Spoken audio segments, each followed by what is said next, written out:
हां नमस्कार सर. हां कुठे आहे सर? अच्छा अच्छा अच्छा. हां हां काही नाही ते नाही का त्या दिवशी बोलून मी ते पैसे आपल्याला ते आपल्याला ते सप्लायसाठी काम घेतलं होतं ते पुरवठ्यासाठी नाही का. हो तर ते होते सोबत तर फोन लावला म्हटलं ते पैसे आपल्याला रिटर्न द्यायचे आहेत ना त्याचे. हां हां मग त्या दिवशी बोलून मी. हो सोबत आहेत ना. बोला ना तुम्ही त्याच्या. बोला ना साहेब. हां बोला बोला. नाही आता काही पुष्कळ दिवस झाले पैसे घरचे वगैरे बनत आहेत.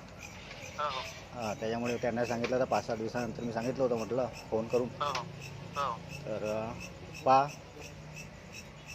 चालतं काही विषय नाही. पैसे घेऊन तू परत आपण हा. असताना दुसरा विषय सांगितला होता त्यानं सांगितलं तुम्हाला. हो सांगितलं होतं पण आता तोही वेळ होत आहे ना त्यामध्ये.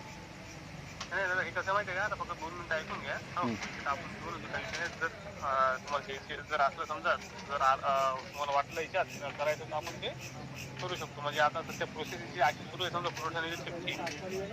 काय बोलले? हॅलो सध्या प्रोसेस म्हटलं अशी सुरू आहे तिची हां की टोटल जॉईनिंग झालेलं आहे इथं.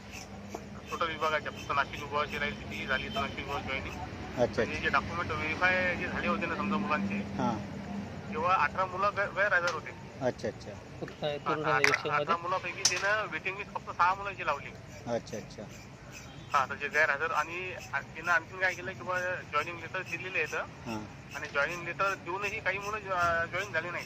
अच्छा अच्छा कारण की जे रिझल्ट लागले राज्यसेवेचे राज्यसेवा PSI STI मंत्रालय असो हां हां ते मुलं इकडेही लागले होते तिकडेही जॉईन झाले. मग आता ऑब्विसली कोणी समजा क्लास 1ची किंवा क्लास 2ची जॉईन करत नाही नाही बरोबर आहे. तर त्याच्यामुळं आता आधी जे काम होतं आपलं ते एजन्सी मार्फत काम होतं. अच्छा